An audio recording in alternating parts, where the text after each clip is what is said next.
Assalamualaikum warahmatullahi wabarakatuh. Perkenalkan, nama saya Muhammad Fatkam Azizul Hakim dengan NPM saya 30123 060 dari kelas C2 23 dari Prodi Hukum. Sebelumnya, terima kasih telah memberikan kesempatan untuk menjelaskan tentang taqwatul insan atau potensi manusia. Taqwatul insan memahami bahwa potensi pendengar, penglihatan, dan hati atau akal akan dimintai pertanggungjawaban dan melaksanakan tugas ibadah akan mempertahankan posisi kekilafannya. Menyadari bahwa khianat atau tidak melaksanakan tugas ibadah akan berakibat kepada diri sendiri yang diberikan kepada Allah untuk dapat menjalankan tugas dan tanggung jawab yang dibebaninya. Sebab dengan semuanya itu, manusia dapat memperoleh kelebihan-kelebihan sehingga dapat menjalankan amanah beribadah dan menjalankan fungsi kekilafannya. Dengan kekilafan ini, manusia menggunakan potensinya tersebut untuk melindungi alam bagi mereka yang khianat terhadap segenap potensi yang diberikannya tersebut. Ia akan mendapat kerugian dan Allah memberikan julukan mereka seperti babi, monyet, dan lain sebagainya.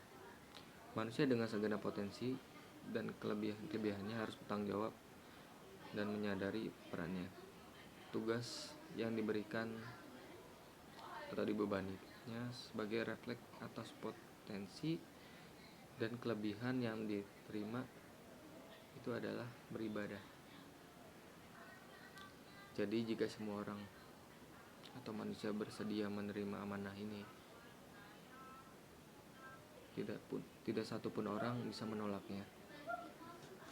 Bagi yang menyadari potensi yang telah diberikan, kita harus menjalankan sholat 5 waktu dan tidak bisa dipungkiri. Dalam potensi manusia ini dibagi menjadi 3, yaitu khilafah, hasiyah, sama lalai.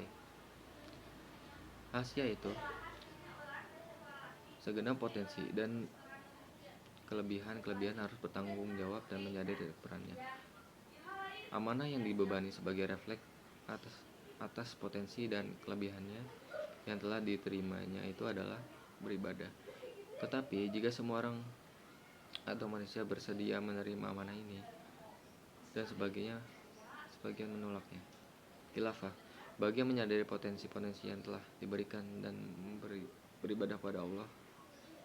Bagi yang berislam, maka status khalifah disandangkan bukan berarti mereka asal atau pemilik asal, tetapi ia hanya bertindak selaku pemelihara alam yang Allah telah ciptakan. Maka menggunakan alam dan menjalankan fungsi kekhilafan harus selaras dengan kehendak sang pemilik alam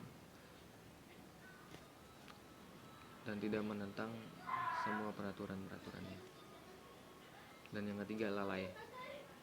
Bagi mereka yang lalai, tidak menyadari potensi yang telah diberikan pada Allah dan tidak bertanggung jawab, akan mendapatkan kerugian yang amat besar, bahkan dianggap setara dengan makhluk seperti tadi, kayak monyet, babi, yang tidak termasuk dalam golongannya, yang tidak bernilai di sisi Allah Subhanahu wa Ta'ala. Dari kesimpulan ini, kita harus memperketat lagi soal ibadah atas yang Allah berikan kepada kita. Nikmat Allah itu sangat besar bagi kita. Terima kasih sebelumnya. Maaf jika kalau misalnya ada salah kata ataupun salah ucapan. Saya undur pamit. Assalamualaikum warahmatullahi wabarakatuh.